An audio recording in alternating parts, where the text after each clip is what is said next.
Hey, Spinradders! We have a special episode for you today of the Dickheads podcast. We are talking with Norman Spinrad. He is the author of many awesome works of science fiction, ranging from Men in the Jungle, Agent of Chaos, The Iron Dream, which we've talked about here many times as the Dick-like suggestion, Greenhouse Summer, which was about climate change way before cli-fi was a thing. Also, don't forget to check out part 2 of our Spinradders special, which is a bonus episode about the novella The Journal of the Plague Years, which is his take on the HIV crisis.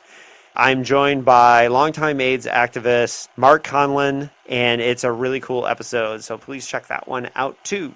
But I must warn you, we had so many technological difficulties trying to get this interview recorded with Norman, who lives in Paris, France, that we put him in a very bad mood before we started this interview.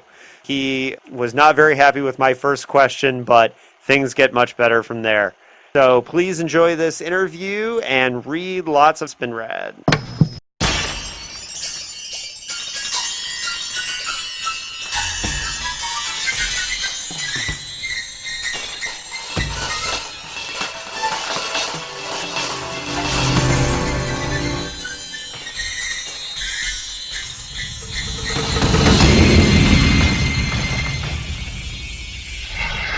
So I wanted to thank you, Norman, for being with us. I'm really sorry about all the technical glitches that we had getting you on here, but I know it's really important for our listeners to hear from you as a person, that a writer that we all respect. I wonder if we could just start with being born in the Bronx and growing up there. How did you discover science fiction? I don't like that question. I was born in the Bronx. I discovered science fiction by reading some magazines. That's not an interesting question. Okay. Well, I'm sorry. I was just trying to get us going and get a start for things.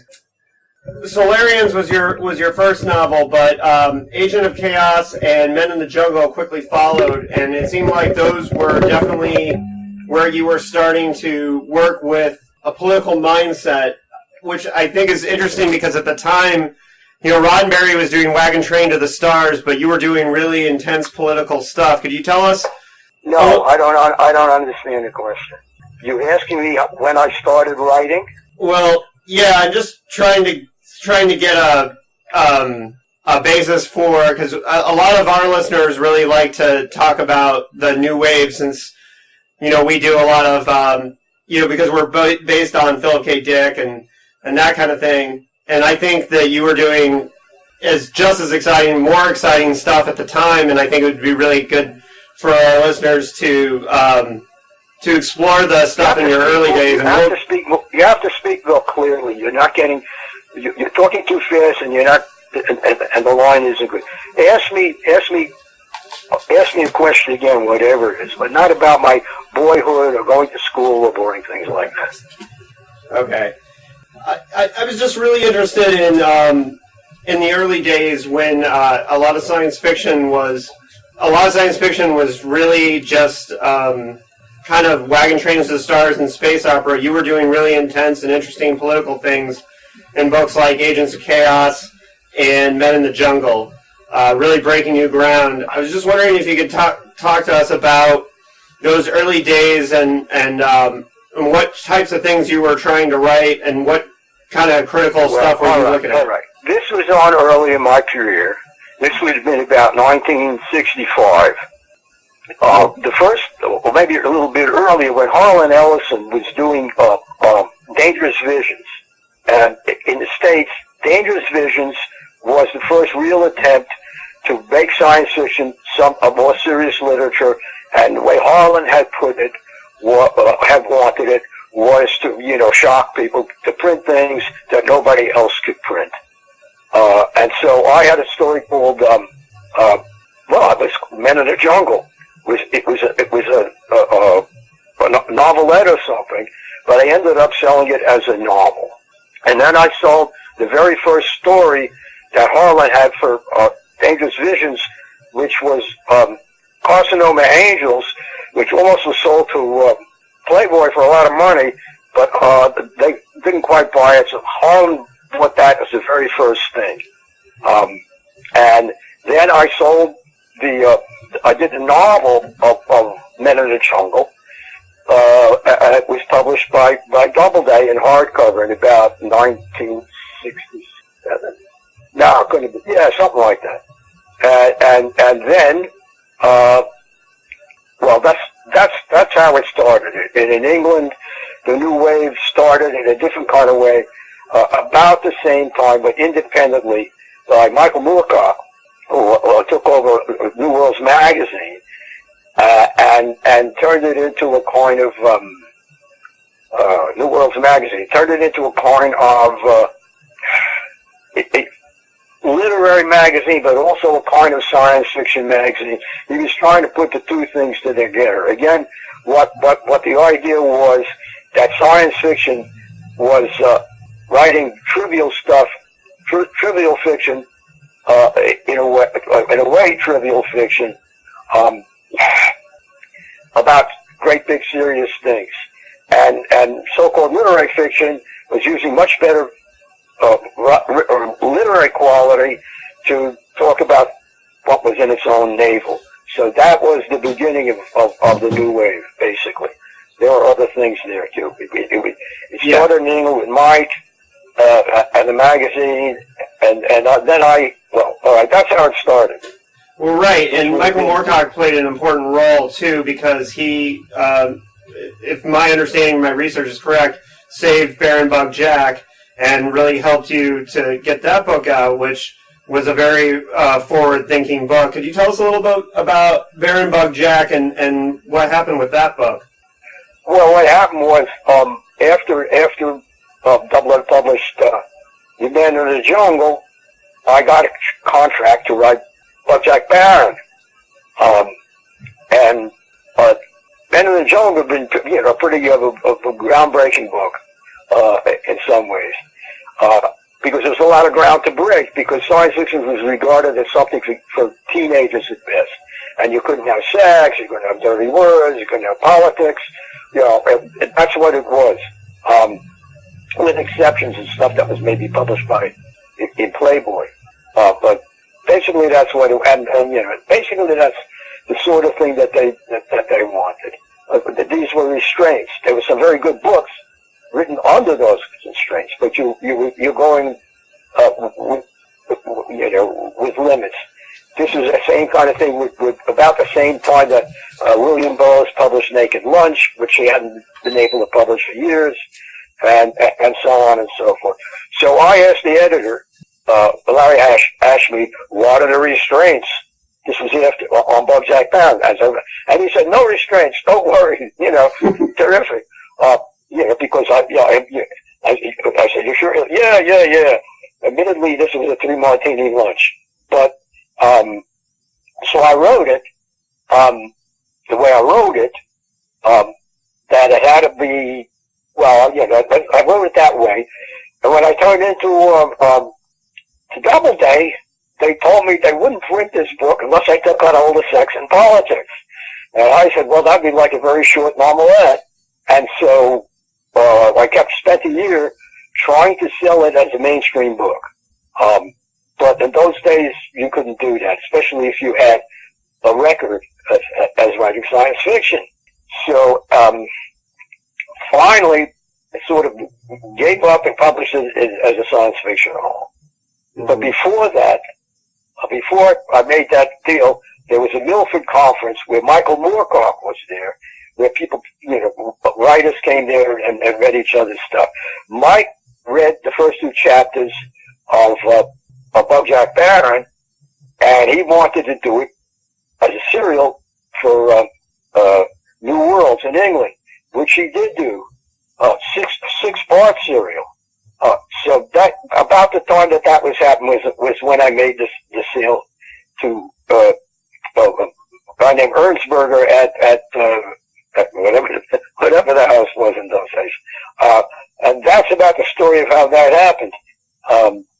And Mike was publishing Barefoot in the Head by Brian Hall. This really, very interesting stuff. And then there was a big thing that happened in England with the Parliament, because New Worlds had some money from the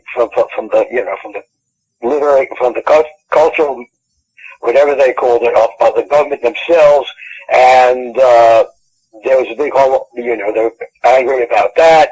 It was denounced in the Parliament, and then it was sold in England about the same time as it came out in the States. That's the short version. Now, with Buckjack Barron, I would feel like, and I know when we interviewed Barry Maltzberg, he said that one of the things about writing science fiction in this era is that he's had this horror of seeing some of these things coming true. And I'm wondering, since it's a show that's pretty much, or a book that's pretty much about reality TV long before it existed, if you had similar feelings with that book or any others in your career. Oh, no, honestly, if I had tried to do that earlier? Well, just if you had a feeling that you were seeing a lot of that book being mirrored in contemporary society now. No, I don't understand what you're asking me. This before the New Worlds and Buckjack Barron and Men in the Jungle and Dangerous Visions, science fiction is regarded as basically fiction for kids. Mm-hmm. And with those restraints, those are the books.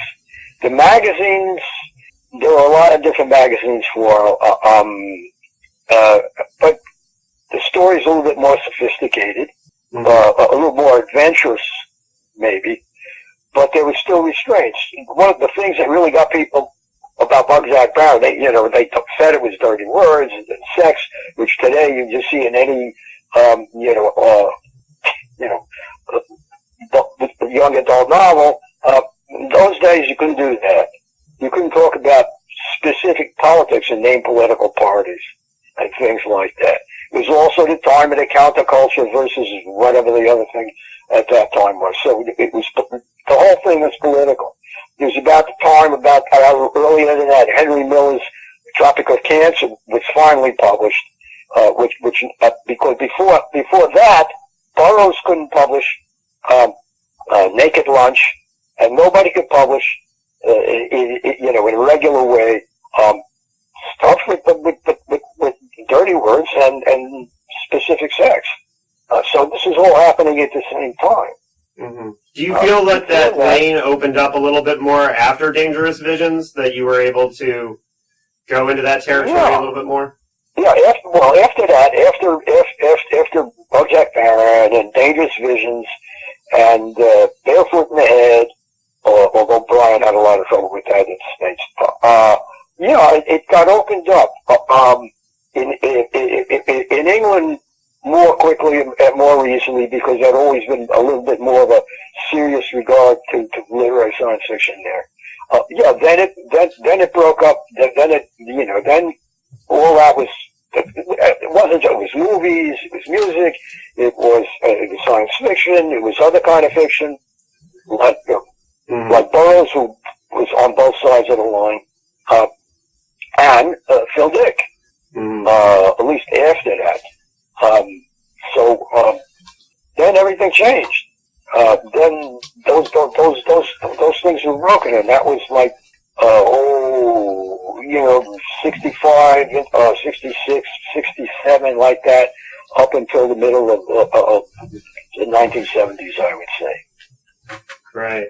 Well, and even after you broke ground in that way, then a couple years later, you write The Iron Dream, which was also very bold and I'm sure a very risky concept, partially because you never pulled the camera back and you stuck to the concept of writing a science fiction novel as Hitler. Where did that concept come from, and what can you tell us about writing of The Iron Dream? It's a book that came from a discussion when I was living in London with Mike Moorcock, who on the side, under various names, wrote very quick, successfully, sword and whatever they call that stuff, fantasy, sword fantasy stuff. And I said, Mike, how do you write this stuff? And he said, you just pick out some piece of history or myth and put a lot of Freudian imagery in it, and that's how you do it. And something clicked in my head, and I said, oh, like Nazi Germany did that. And that's how it happened. And that gave me the idea of the Iron Dream, because at the same time that they were writing a lot of space opera in terms of science fiction, a great big fan of Wagnerian opera was Adolf Hitler. And that's sort of, so the book is about both the relationship between that kind of science fiction and Nazi psychology and the history of the Third Reich. Yeah, it's a book that many of our guests, that the Iron Dream has been brought up many, many times on our show. So it's one that we're definitely excited to talk to you about. I know that the book was indexed by the Federal Department for Media Harmful to Young Persons. This is in Germany. There was no problem anywhere else. Right. And and I'm sure it was particularly hard to sell and with a German edition, but I think if anyone looks closely at the book, they can see the kind of the point you were trying to make. I'm just interested in how you felt about like the German reaction to the Iron Dream. The German reaction to the Iron Dream is not what you think it was. There was a lore there about the Nazi pictures and stuff like that. There was big court cases that went on for 8 years for the topic courses in Germany. And my German is not very good, but I read some of this legal papers. And basically what they were saying, the people who want to stop it, were saying, we understand that this is an anti-Nazi book, but that's because we're smart. And people who are younger than us are not as smart as we were. And they might read it wrong because they were stupid. Basically, that was the argument. So there was not, there weren't any, neo-Nazis going for it. The only time it was reviewed by Nazis was at the American Nazi Party, which said it was a very good fantasy thing, but winded up ruining it at the end by knocking the shit out of it with a phony review. But other than that, there was no misunderstanding of that book, except in that legal. And the people who tried to who kept it on the index in Germany for 8 years, none of them believed that it was a Nazi book either. It was really that they thought they were smart and other people were stupid. Well, okay, so underrated in your catalog of books, in my opinion, is your collection, Other Americas. I'm a big fan of it. And the last novella in the book has a really interesting character. How did you come up with the idea to write a novella with Norman Spinrad as a character in it, and what were you trying to accomplish with that novel? Oh, you mean La Vie Continue? Yes, La Vie Continue, yeah. Yeah, well, I don't know. It was the beginning of the Gorbachev period in Russia. That book was actually written in California. But I and my wife at that time had come to, I don't know, we were there on a vacation, and the whole idea came to me of that sort of thing. I don't always know where the ideas come from. But right. It had to do with what I later called the Wild East, when everything was in flux there in the Soviet Union, was falling apart. Romania, the Berlin Wall was coming out, so I was writing stuff like that. Right. Well, and another novella in there is Street Meat, and I'm a longtime vegan myself, and that story, of course, really appealed to me. I like the idea. It seemed to be exploring the reaction to homelessness exploding in the 80s. Is that kind of what you were going for? Well, which one are you talking about? Street Meat, the first novella and Other Americas. Street Meat. Well, I don't know if that was a dirty, funny story, but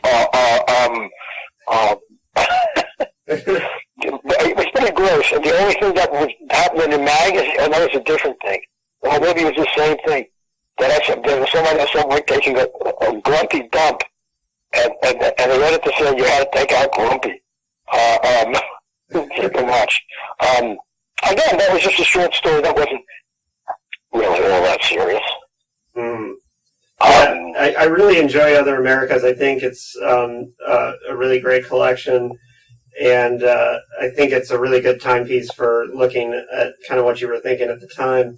I know you've been quoted as saying politically that you're an anarcho-syndicalist, and I realize that not many people necessarily automatically realize that you're talking about a non-hierarchical system that leans towards the workers. And I know Ursula Le Guin is very well known for writing anarchist fiction such as The Dispossessed, which is really on the nose. But I think your Spacefaring series is where we really get to see some of your anarchist views. Is that, or am I wrong? Is there a better source of looking at those? I don't get what you said about what Ursula said. Well, she wrote The Dispossessed, right? And I think it's a very on-the-nose anarchist novel. It's, it takes place in a very obviously anarchist society. And I think you explore... Which one is this? The Dispossessed, from the 60s. And it's very well known in anarchist circles. People read The Dispossessed and they share it, and they talk in anarchist circles. They talk about it a lot. And I think that you're very underrated as far as your anarchist voice, comparatively to Le Guin. But I think, like, the Void's Captain Tale and your second Spacefaring series... Oh, later stuff, yeah. Yeah, I do really think that they explore your anarchist views. I'm wondering if you could talk a little bit about your syndicalist views, to just, like, put it out there for those science fiction readers who are looking for anarchist views in science fiction. The idea really there that started the whole thing was that I believed that, when people write in the far future, they always have some kind of a thing that happens to the Earth or something, so they don't have to go through the history of everything. But I was convinced, and still am, that would never happen. So it was far future, which I was trying to do.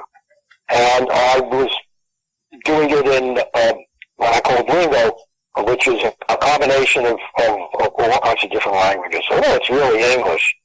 And that came from two comedians who did that masterfully, which was Sid Caesar and Ernie Kovacs, who did series skits where Kovacs did one where it was a German film, a German company shooting an Italian Western in Italy, but it was really in English. He really did this. So it was partly that, and it was partly, but it was a serious attempt at showing what, 3,000 years in the future would be like when, as it came directly out of their past and our present, rather than the kind of stuff that you see in so much space opera. Mm-hmm. Space opera. I got to tell you. No, go ahead. No, I really love Void's Captain's Tale. I think it's just a really great book in your canon. Another one that I really enjoyed was A World Between, which you wrote in 1979, and it deals with gender issues, utopia, and electronic democracy, which is all like really heavy issues. But I really like how you dealt with the concept of electronic democracy in 1979. And I'm wondering if you could tell us a little bit about that. Yeah. I not only invented electronic democracy, but before Al Gore, I actually invented the Internet. Right. For better or for worse. I wrote that thing because I wrote a story that had something about the relationship between men and women and stuff like that, which was published in a men's magazine, edited by a woman, and she said, I like this story, but the beginning of it, there's too much talk about feminism and stuff like that. Why why don't you just put that in a separate thing and write it? So that's what happened. And that kind of thinking got to writing that, combined with the idea of electronic democracy, because I was also one of the first people to use television. This was in Columbus, Ohio, where they were experimenting with a system where some people had little things that they could press to say yes or no and stuff on television. And they asked me to come there and play with it and write it. So from Columbus, Ohio to Pacific Island and outer space, that's the sort of the invention of the internet, especially as used in politics, except they're much more, well, sophisticated than they are now. So yeah, so that's how that one got done.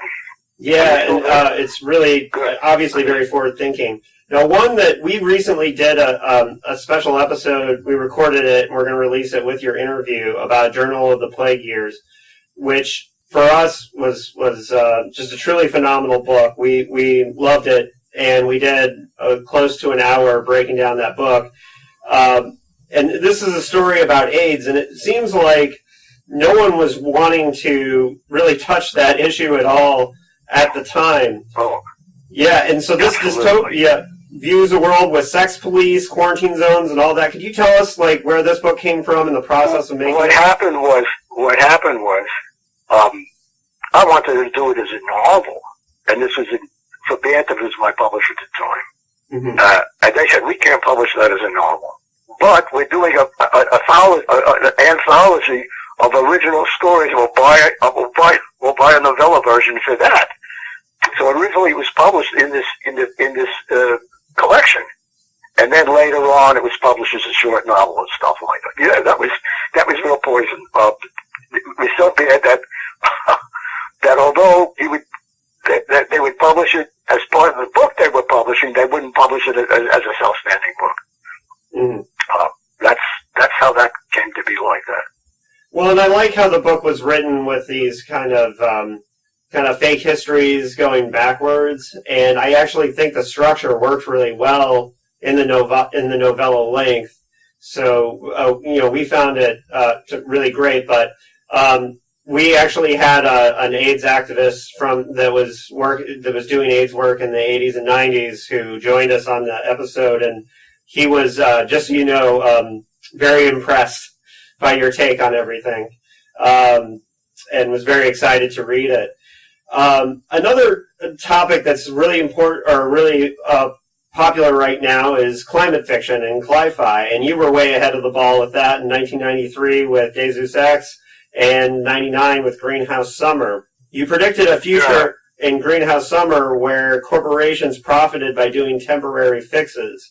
And in what ways have you seen the climate crisis come out in the last 20 years that you expected or didn't expect, having written Greenhouse Summer?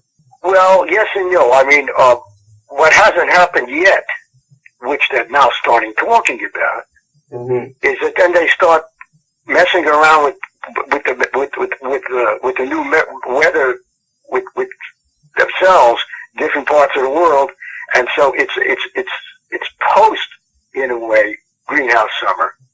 I mean, it takes place after it's all happened with, crocodiles in the Seine and the garden of the world being Siberia and stuff like that. That's what's happening. It's certainly happening now. And they're starting to talk about how to cool things down by selling stuff, by putting various things in the atmosphere or stuff like that, just like in the book. But another part of that book, which of course made it controversial, was that communism had failed, but that doesn't mean that capitalism was not going to fail too. So this is a future where it's neither capitalism nor communism. It's a kind of syndicalism, anarchism. But the big thing being that, people write about other cultures in the future, which are more evolved in one kind of way or another, but they don't usually do evolve morality. So in this book, that's what I was trying to do. That even the gangsters are more moral than the people in our present. And the Siberians said, well, if we have to go back to freezing our asses off to save the planet, we have to do it. This has not happened yet. Instead, we have Donald Trump. Doesn't realize you can make money out of this, but maybe, so I'm not surprised by this at all. No, I'm sure you're not. Yeah, and I think with all the science fiction that I mean, we focus a lot on the 60s right now and the golden age, because that's where we are in PKD's canon, currently on the show. And we're also doing a series on all the Hugo winners of the 60s. And so it's funny to see, like, here we have this timeline now in our reality with Donald Trump, where we have something that's almost far scarier than a lot of the stuff that you guys were predicting during the new wave. And that's got to be hard to watch as somebody who's been around doing this for so long. Well, Donald Trump's not something I imagine would happen in that extreme. Although I did write a comedy in which a guy who's a used car salesman wearing an Uncle Sam suit does get elected president and gets thrown full of drugs and became a sex maniac. This was not meant. This was comedy. It wasn't meant to be a prediction. Now it's not comedy. Right. Can you tell us too about? Funny. Right. Well, and more recently, you worked on a book called The Sound of the Gun, and you were able to release it in Europe, but I believe it was never able to come out here. Well, it was finally published by a small publisher. Okay. I had to buy my copy from. I had to get it imported from Europe. Small publisher through Amazon and all that shit. Right. I could not sell that in the States. Mm-hmm. Can you tell us? One editor said, rejecting it, not only will I buy this book, but no editor in the United States will touch it with a fork, and which turned out to be true. Yeah.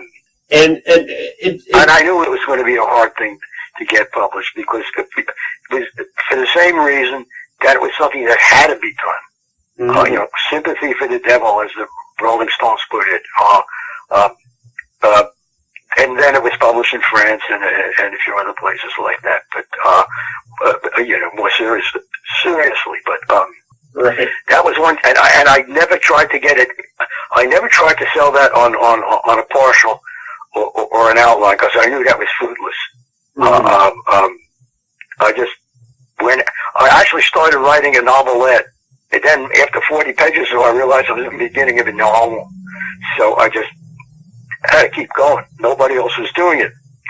Mm-hmm. Donut and I were in New York at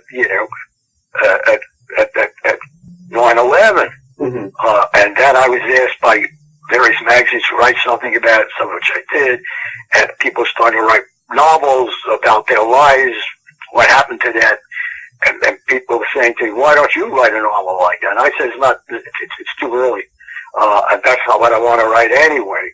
And that I want was something like that's a Sound of the Gun. Right. Now you're currently having the similar struggle with a book that you've recently written. Am I correct on that? Yeah. Yeah. Could you tell us a little bit about this book and what you're trying to do, so maybe we can help get some interest for it? Well, it was Hemingway who said the writer is the enemy of the state, or should be the enemy of the state. And science fiction, which I call a speculative fiction, is looking ahead. And in baseball, the umpires say I call them as I see them. Right. And I've that's what I've been doing, from the very beginning. And it's gotten me into a lot of trouble. It's gotten me into, right now I've got books sitting around that I had to put on Amazon myself, and one which was really good one, most recent one really novel was The People's Police, which I couldn't sell in the States. But it was published. It was published by Tor, but they put a really racist cover on it when the book was saying exactly the opposite thing.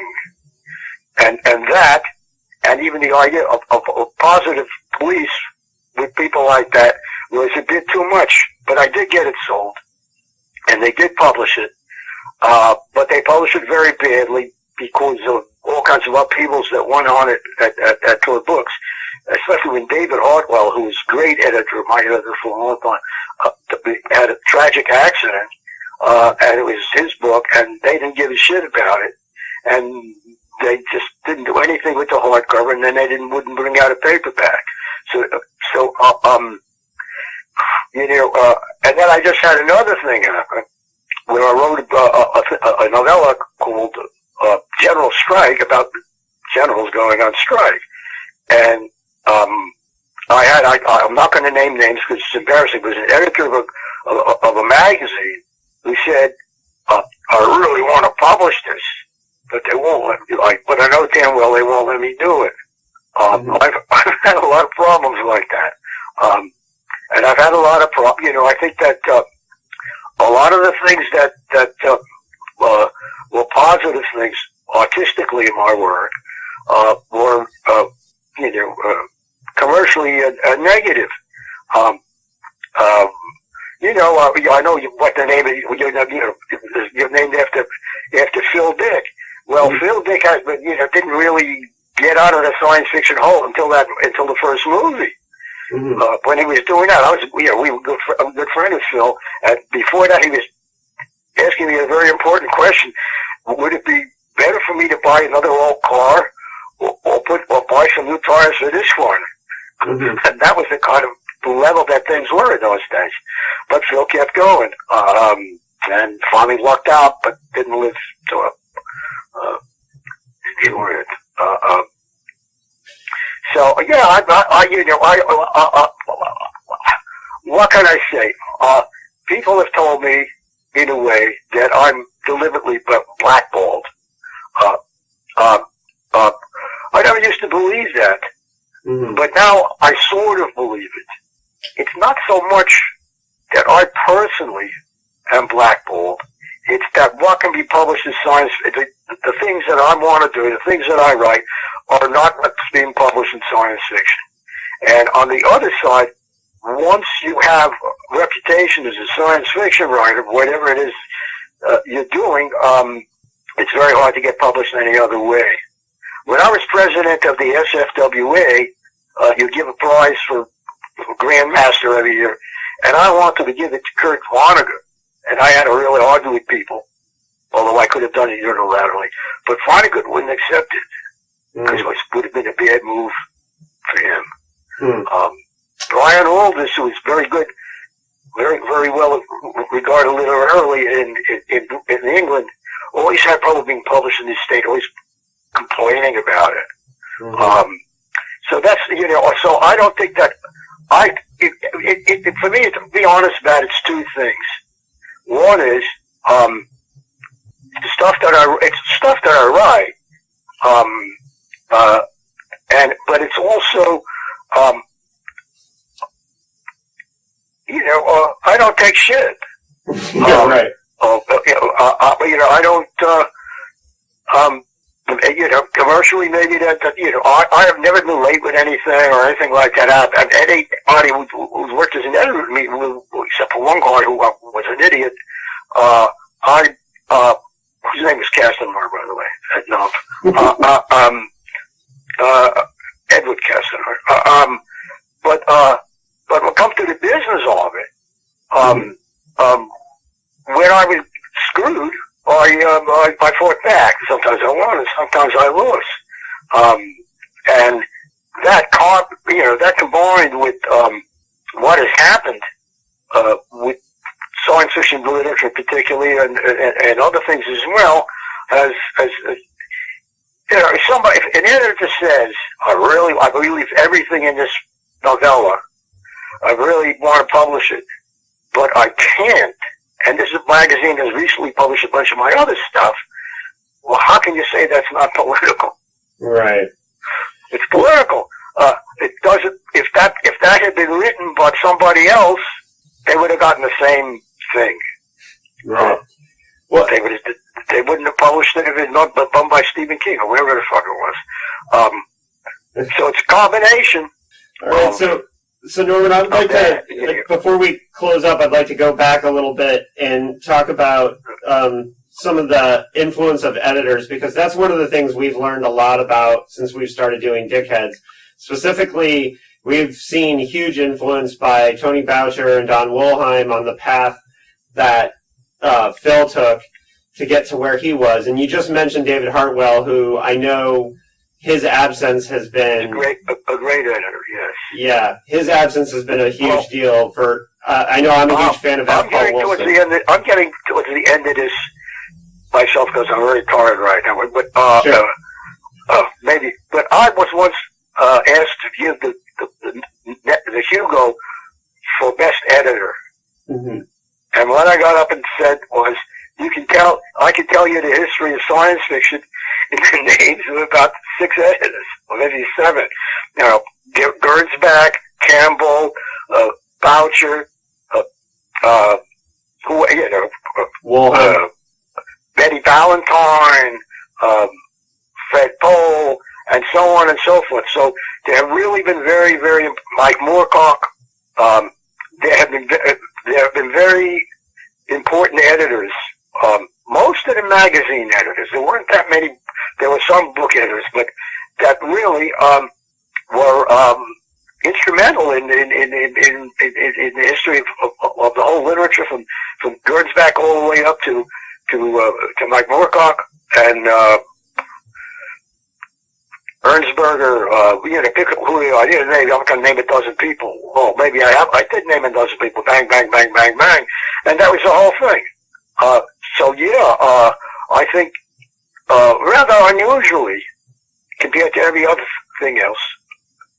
Alice Turner at Playboy. Compared to a lot of other things, a lot of really good editors. There were some bad editors too, but in the end, bad editors didn't accomplish anything in particular involving this thing. But I think it's in the beginning, in the old pulp days, you're always fighting with editors. They want to change it, that they would come out. And Heinlein said something to me. He said, I never take editorial advice from somebody who can't sign a check. Which maybe, but what he meant is, I'm not interested in being edited like that. I think that's a bad mistake. I think good editing, the better a writer you are, the more you gain from good editing. I mean, and my relationship with David Hartwell it was certainly that. I know F. Paul Wilson has recently said the same, that this is kind of, I'll end the story with this. David, I was writing Songs from the Stars. David was the editor. And I know that David also edited Poetry Magazine. So I was doing the songs from the stars, and I was having like kind of songs that I don't know, I could get away with. So I'll try to do it as poetry's lyrics. Because I know that David knows poetry and will tell me whether I'm making a fool of myself or not, and I can always take it out. And David said to me, no, they're fine, but the prose around them should be in what did he call it? I can't remember the word now, but it was like music, like lyrics, like music. But he called it something prose. And I said, what's that? What? Yeah, metric prose. And I said, what's that? I didn't know that. And he taught me that. He said, we'll take 40 pages of this, and we will edit it for words that maybe you need a different word that's got the wrong beat, or that's too long, and that's too short. And from that, I learned to write songs. I learned to write the stuff in Boy Captain Stale and Little Heroes. Little Heroes was the thing I might think about songs, but Child of Fortune. So that was a great teacher as an editor, David. And I don't know if there's anybody like that around. No, there weren't too many like that. Yeah. So, Norman, one last question, then I'll let you go. Okay. Because it's a Philip K. Dick podcast, I'm wondering, I've always asked all of our guests, like, what's the Philip K. Dick work that had the biggest impact on you as a reader? But since he was somebody who you were friendly with, I'm wondering, what's the impact that meeting Philip K. Dick had on you, or what was that experience like? What did that? I don't know. What did what influence me? Phil K. Dick, meeting Phil K. Dick, because most of us who... Oh, well, that's another 3 hours. Phil and I were very close friends. Phil was one of my literary heroes before I ever met him. Mm-hmm. And I started to write, and I was sitting at home in L.A. late at night. I get a call from Phil Dick in some bug house in Canada, and he says to me, like we know each other forever. He says, "Look, I just read your novel, your story, Carson of Angels, and I just broke up with my girlfriend, and this and that, and I'm thinking of committing suicide. On the other hand, and I thought I should talk to you before I did. On the other hand, I have an offer to be taken down to a college in Orange County. Give me your honest opinion. What should I do? Should I commit suicide or go to Orange County?" And it was like, we knew each other forever. And I said, "Well, Phil, personally, I hate Orange County, but on the other hand, you could always kill yourself later." And he said, "Yeah, that makes sense." And that's how I met Phil. I have read all this stuff. He was one of my, literary heroes, but that's how I met Phil. And it went on from there. There was no introduction. Mm-hmm. We've never met each other. He just said, "Well, I should call you." And so I was tremendously influenced by Phil Dick. Multiple universes and stuff like that. But also about something, especially in science fiction, but even in literature in general. Phil was one of the first writers to use multiple first-person, writings, and maybe I was about the same time, where you go from viewpoint to viewpoint. By and large, that was new. Not too many people. There was a couple of things that were not science fiction done that in the 30s, but it was, as far as I know, Phil and I, and Phil before me, were about the first people who actually used that technique, and it sort of went out from there. We were very close, and yeah, that's great. I hope you can tell that we really appreciate your work and your full bibliography. I think you're one of my literary heroes, so it was just an honor to talk to you. Well, thank you. And despite this crap of the technology, you've done a very good interview. I just hope it broadcasts okay. Oh, it will. And thank you, Norman. You're welcome.